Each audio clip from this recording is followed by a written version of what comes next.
Ok, sí, tenemos por aquí unos pequeños detalles técnicos, pero me parece que ya se han resuelto. Y bueno, continuamos con el programa. Y les estaba comentando que el día de hoy está con nosotros como invitado Enrique Camacho, que nos va a hablar un poquito acerca de su libro Penumbra en la música. Así es. Muchísimas gracias por estar con nosotros. Nada, pues gracias otra vez por la invitación, repitiendo, Sí, ¿no? sí, sí, cosas que pasan, estamos en vivo, así que pues bueno, continuando con el programa, pues obviamente queremos saber un poco acerca, Penumbra en la música, ¿esto qué significa? Platícanos un poco acerca de lo que trata tu texto, que de hecho aquí lo tenemos. Claro, pues es un largo trayecto, ¿no? Porque realmente el libro fue concebido con otro título, Ok, que es el subtítulo del libro, que es 9 reflexiones estéticas sobre la música, los griegos y la modernidad. La idea de Penumbra realmente correspondía a otro proyecto creo que fue sobre una convocatoria federal que quise ok, meter un proyecto para una beca durante todo el año, pero no me seleccionaron. Entonces quedó ahí ese nombre que ni siquiera yo inventé, ¿no? Es un nombre ok, que surgió de otra persona me lo compartió como una posibilidad, ¿no? Del proyecto. Ya ok, después nada más se trasladó a lo del libro, pero en sí, ¿qué significa? Creo que sí pude encontrarle como pues una justificación, ¿no? Que está este rollo de la luna, ¿no? Por ejemplo, que tiene su lado oscuro, sí, que solamente cuando ves la luna y la ves iluminada o siempre que la veas, solo ves el mismo rostro, ¿no? Y creo que hay un disco de Pink Floyd que se llama El lado oscuro de la luna, The Dark Side of the Moon. Entonces es como que nunca hemos visto el rostro de esa parte de la luna porque la luna no gira, ¿no? O sea, está girando alrededor de la Tierra, pero no gira en su propio eje, ¿no? ajá, Entonces la idea de penumbra es eso, ¿no? De esa parte oscura, que no porque sea oscura es negativa, es ¿no? mala. O es mala, ¿no?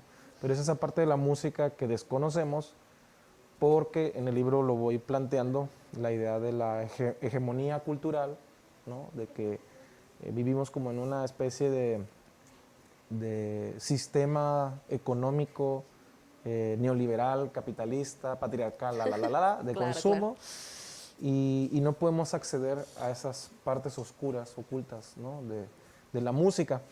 Otro ejemplo también, además usando la idea de la luna, es esta mística, ¿no? La mística de la filosofía o de las mismas religiones, que cuando uno, no sé, piensa en una religión, en el Islam, o en el budismo, o no sé, el cristianismo, o la religión católica, generalmente lo común o lo más visible, volvemos a la idea de la luna, es la parte luminosa, ¿no?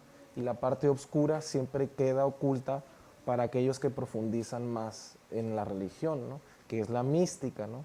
La mística de las religiones suele ser confusa y oscura o esotérica que le llaman, ¿no? Entonces la idea es como rescatar también esa parte esotérica de la música que tiene que ver con los orígenes posiblemente de la música o las ideas que tenemos hoy en la modernidad respecto a lo que es la música, ¿no? Cómo se originó a partir de las religiones antiguas o de las civilizaciones antiguas y de la mística, pues, de lo que era la música, ¿no? En el caso de este libro, pues fue estudiar a los griegos, ¿no? Más que nada, ¿no? No Ok. sé, no sé si quedó claro. Claro que sí. Y Claro. bueno, antes de continuar rápidamente, vamos a hacer como una pequeña lectura acerca de ti, que de hecho, bueno, viene en la contraportada de tu libro. Vale. Enrique Arturo Camacho Garrido es originario de Baja California Sur. Realizó estudios de guitarra eléctrica en la Universidad de la Música G. Martel en Ciudad de México y de psicología en la Universidad Mundial Campus La Paz, donde cursó la especialidad en materia de adicciones. Se ha interesado por las humanidades al grado de desarrollar proyectos culturales como terapia y música o filosofía y música, con la intención de ofrecer espacios alternativos de reflexión que contribuyan a generar una mejor convivencia social entre la amplia diversidad humana y sus diferencias. Bueno, esto ya nos habla un poquito también acerca de quién eres tú y hablando un poco de pues, todos tus estudios, ¿quién te inspiró? ¿Quién te inspiró a Penumbra en la música? ¿Un músico, un psicólogo o un escritor? Híjole, pues yo creo que de todos. Yo menciono ahí bastantes influencias, desde Nietzsche, ¿no? Sí. Con su Origen de la Tragedia, Debussy, Claude Debussy, impresionista francés del siglo XIX, está Enrique Dussel, un filósofo todavía vivo de la filosofía y la liberación. Ok. Pero también menciono a los Caballeros del Zodiaco, menciono Metallica, por ejemplo, Sí. el thrash metal, el nu metal. ¿Quién más? Jodorowsky, por supuesto, Alejandro Jodorowsky. En su momento fue una revelación del conocimiento. Y no sé, ellos, ¿no? Por decir algunos, que hay, en el libro están desarrollados, ¿no? Claro que sí. Claro que sí. Claro. Y bueno, obviamente, Penumbra en la música, nos dices 9 reflexiones estéticas sobre la música, pero me imagino que también dentro de este libro viene un poco pues de tu conocimiento en psicología, en música, entonces platícanos también esa relación estrecha que hay entre la psicología y la música dentro de Penumbra en la música.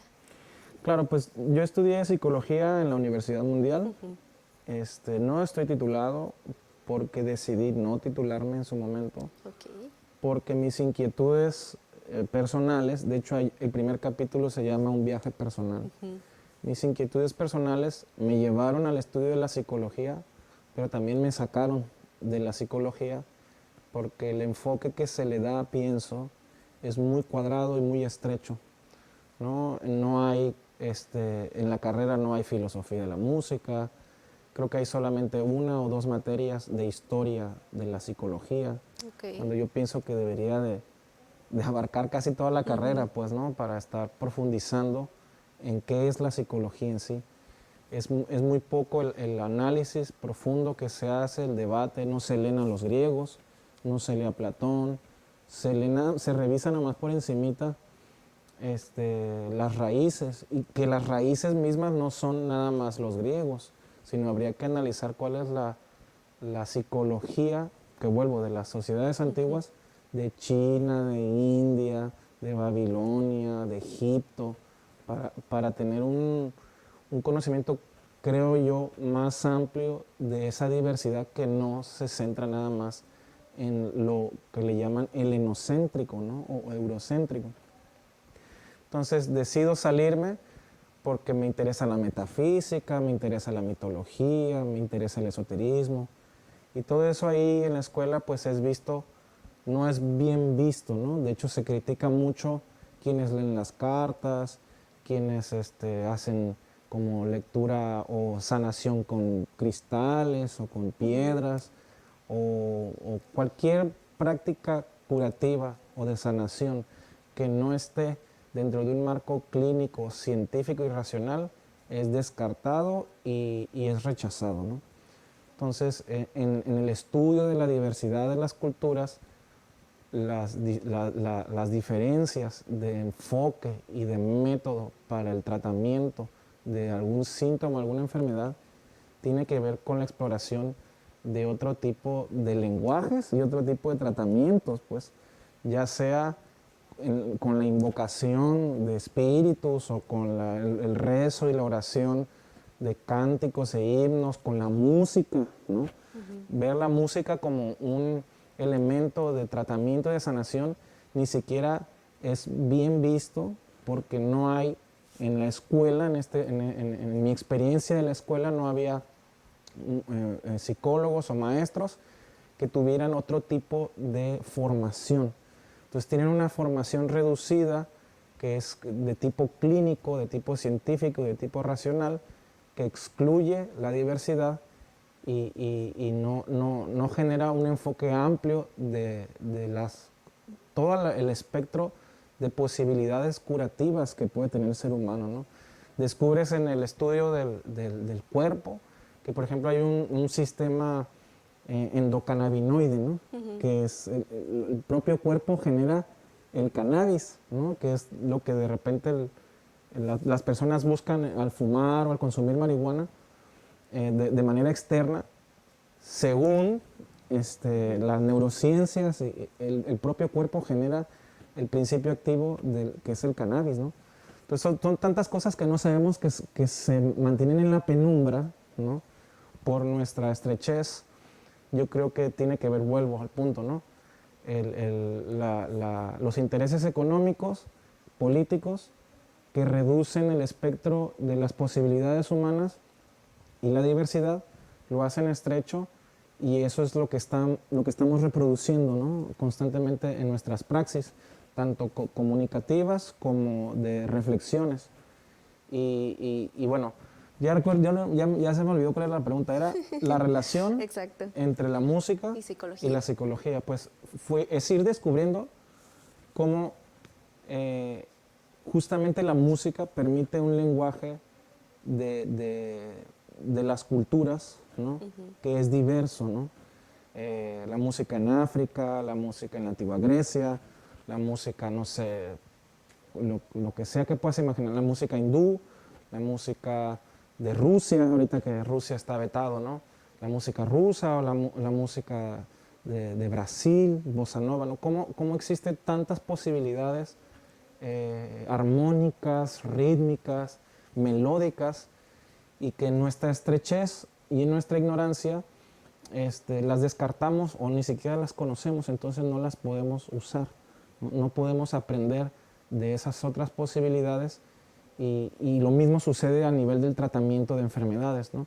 Entonces en la música nuestros contenidos culturales o artísticos también descartan el indigenismo, ¿no? Descartan las cuestiones experimentales o como cuestiones abstractas locales, ¿no? Casi no hay consumo de la música local por los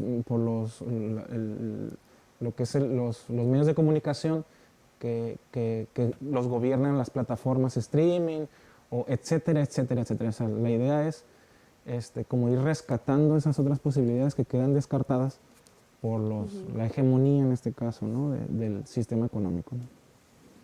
Claro, y otra cosa bien interesante acerca de la psicología es que a pesar de que, bueno, existen carreras, existe información sobre la mente humana, aún queda mucho que no sabemos en realidad, ¿no? Entonces, esa es otra parte interesante que me imagino que también se habla por ahí en el nombre de la música. Sí, totalmente, esa es la idea, justamente.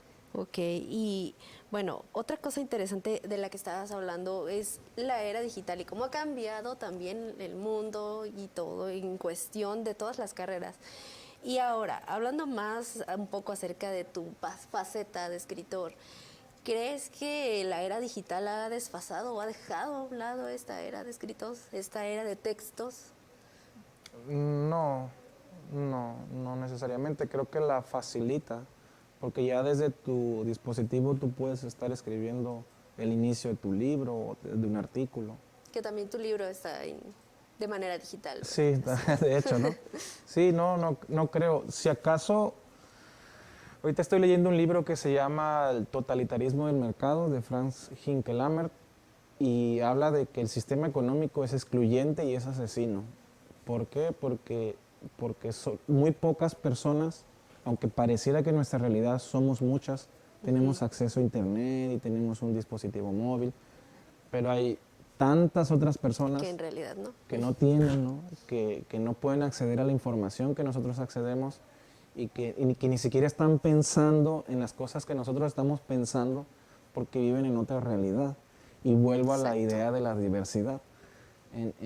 Como no estamos abiertos a la diversidad, en cambio estamos negándola constantemente, estamos de alguna forma retroalimentando este sistema económico asesino, que no ve por los otros, que solo ve por algunos, que somos los que estamos por las incluidos. Mayorías, ¿no? Exactamente. Que ni tanto las mayorías, porque si vemos de repente las estadísticas que presentan, bueno, ya depende de los datos de cada quien. Sí. Resulta que hay mucha pobreza, pues. Claro. Muchas personas que no tienen acceso como uno a la riqueza y a la abundancia que uno tiene.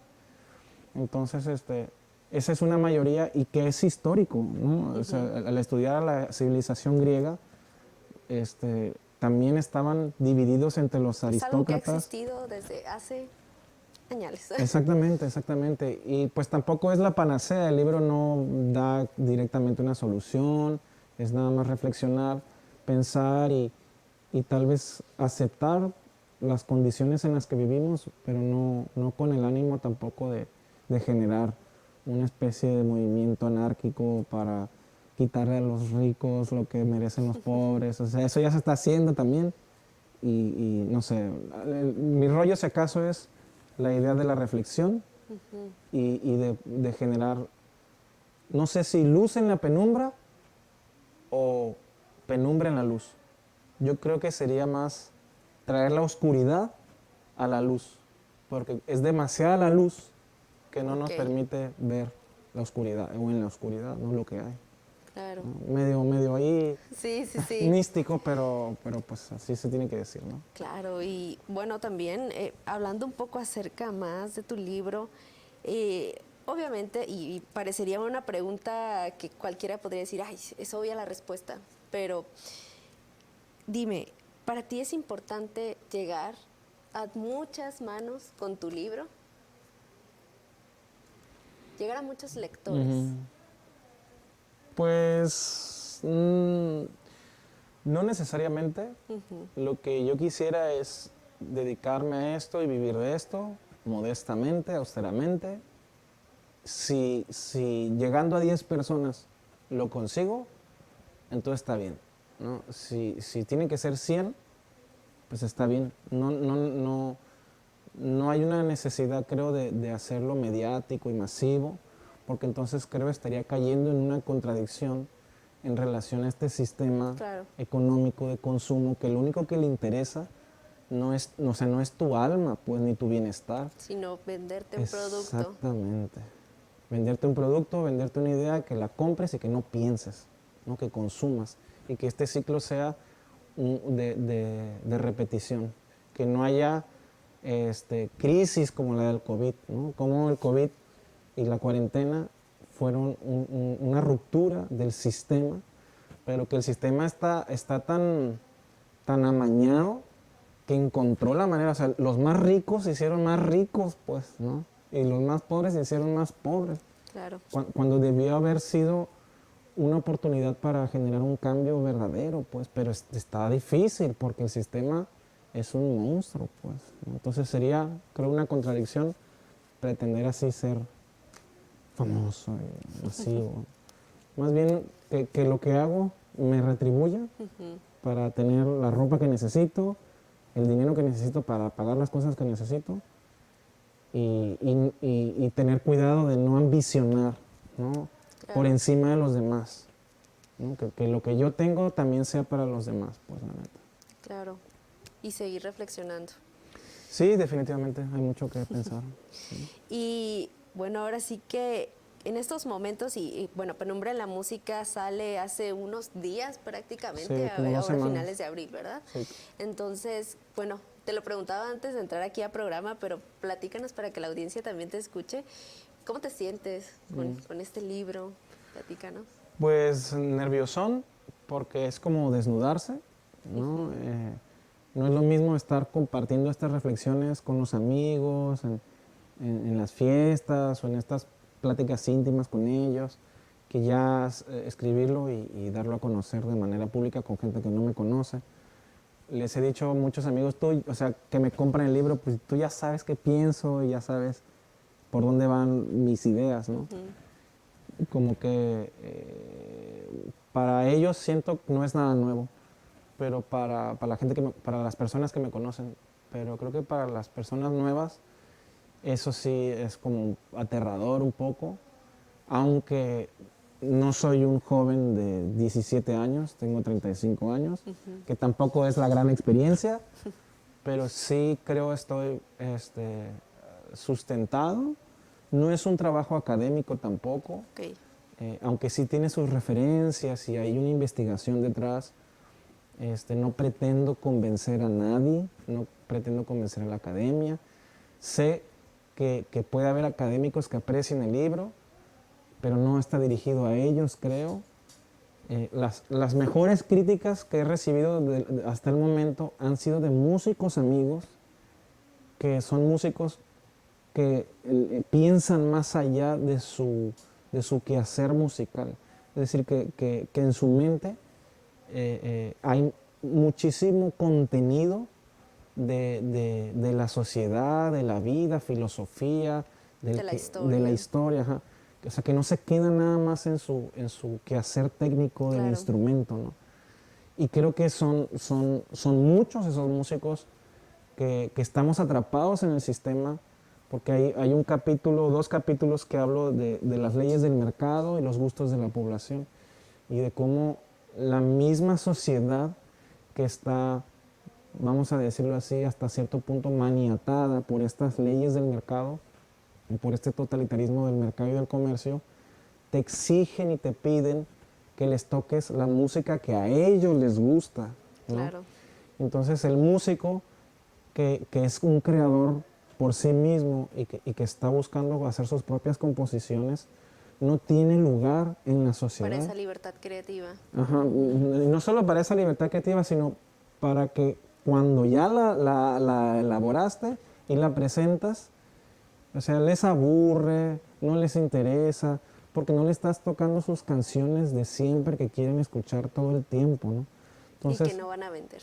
y que no van a vender, Ujú. exactamente, pues, porque nadie te las va a comprar, porque a lo mejor nadie las va a entender, porque no están pensando lo que tú estás pensando. Entonces, de hecho, en el libro lo digo, el músico o se adapta a ese esquema, a ese canon de los gustos musicales, o definitivamente se va de aquí a buscar un lugar donde sea más propicio su creación, ¿no? Entonces, ya no recuerdo cuál era la pregunta. La pierdo. Sí, no te preocupes. Adiós.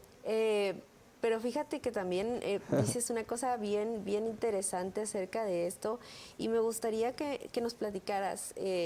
Nos decías que tienes planes, ¿no? De seguir a lo mejor un poco esta vertiente, esta parte de la escritura. Ujú. ¿Qué proyectos nuevos o qué ideas tienes para el futuro acerca de? Pues sí hay dos temas que me han estado como picando, que soy ahorita voluntario en un centro de rehabilitación, en un anexo. Empecé a trabajar ahí el año pasado y hasta hoy ya no trabajo ahí, ya soy voluntario. O sea, ya no me pagan, ¿no?, por estar ahí. Pero el acercamiento que he tenido al método de Alcohólicos Anónimos y a la praxis que ellos usan, se me ha hecho muy interesante porque yo que estudié psicología y que me especialicé en adicciones, nunca me dijeron nada de cómo se llevaba a la práctica en mi localidad, o sea, 3 cuadras Ok. de la escuela, los centros de En lo rehabilitación. particular. En lo particular, nunca me dijeron nada de la realidad, que esa es otra crítica que también hago a las escuelas, ¿no? Que nos preparan para un mundo que no es nuestro mundo, que está afuera de la escuela, ¿no? Aquí pasas, cruzas la calle y los maestros no te enseñan cómo lidiar tu profesión con lo que está en el mundo de la calle. Pero bueno, está el tema ese de la adicción y otro que me ha interesado mucho es sobre la libertad. Y creo que pueden ir, porque la palabra adicción creo que en griego significa esclavitud, ¿no? Y de hecho en el libro menciono que somos una sociedad como adicta al consumo y que necesitamos, porque en la teoría de las adicciones, creo que es la sistémica, el adicto siempre necesita, o la adicta siempre necesita de un salvador rescatador, alguien que le esté proveyendo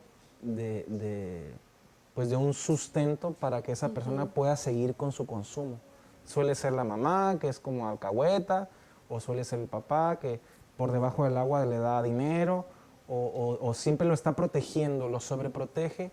Y entonces el niño, que puede ser un señor de 30, 40, 50 años, sigue enrolado en una situación de adicción, de consumo de cristal, o de marihuana, o de alcohol, etc. Y no puede salir de ese ciclo porque es un problema que se sostiene familiarmente, es decir, la madre tendría que también hacer su trabajo de rehabilitación, no es nada más la persona, la familia y también la sociedad, porque resulta bueno, son los temas, ¿no? Resulta que pues uno se da cuenta, y hay que decirlo, ¿no? El Estado, el gobierno, no se hace cargo de las necesidades de salud pública en materia de adicción. Es muy similar en materia de salud mental, ¿no?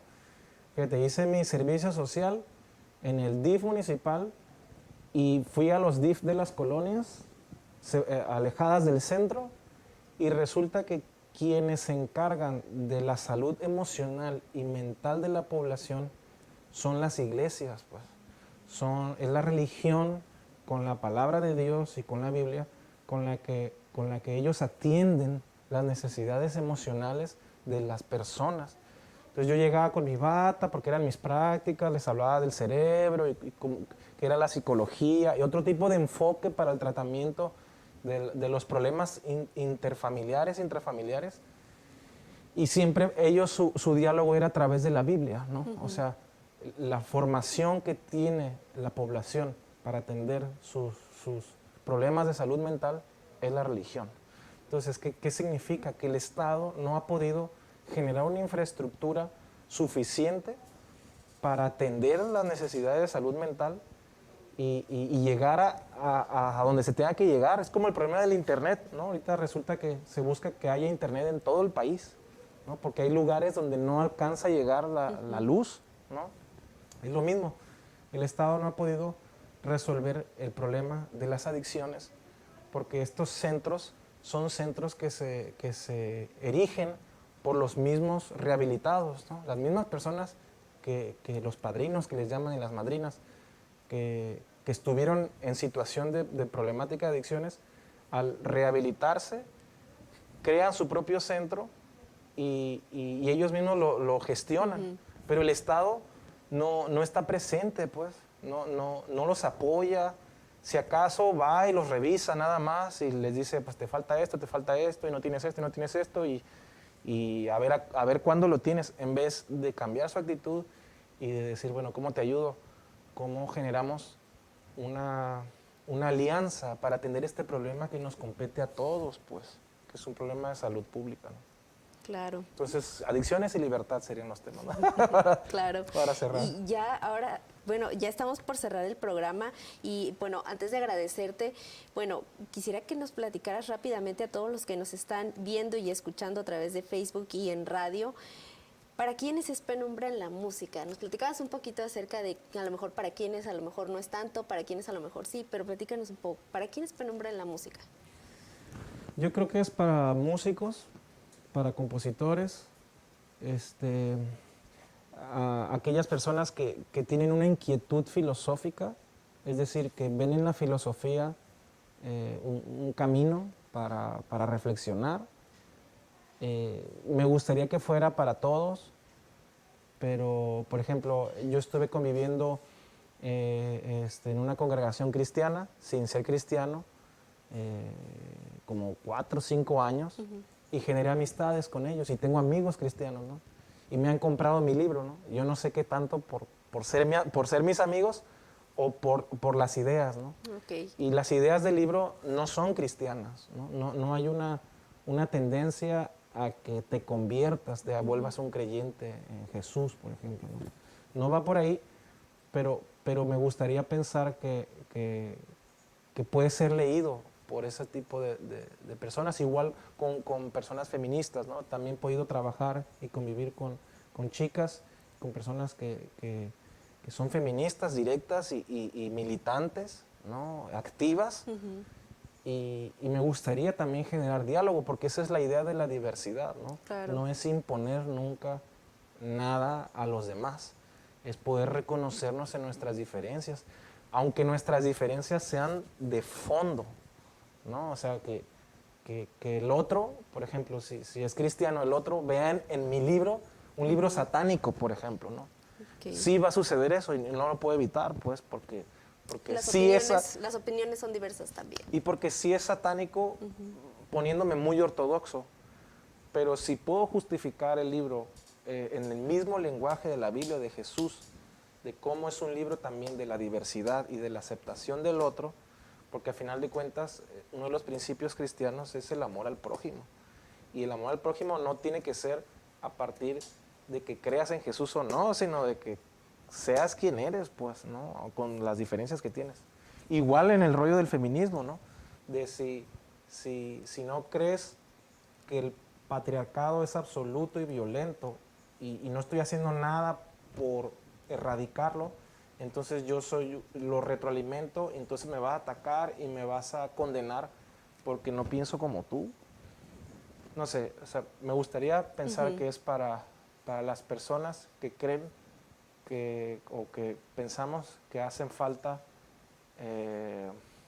vamos a llamarle discursos, fíjate. Y cambio. Ajá, pero discursos y narrativas para entender, no de manera polarizada, la realidad, ¿no? Si hay feminismo absoluto, que le llaman embrismo, y que está en contra del patriarcado y se generan dos bandos, es para generar un diálogo que permita una comunicación y no una polarización.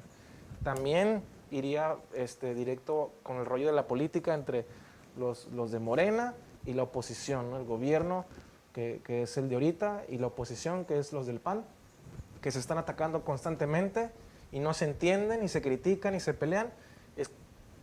¿Cómo el libro puede entrar ahí para generar un entendimiento de un discurso, una narrativa que pueda, no sé, ¿no? Claro. Generar una conciliación o un medio de comunicación que no polarice, ¿no? Sino que al contrario complemente, ¿no? Excelente.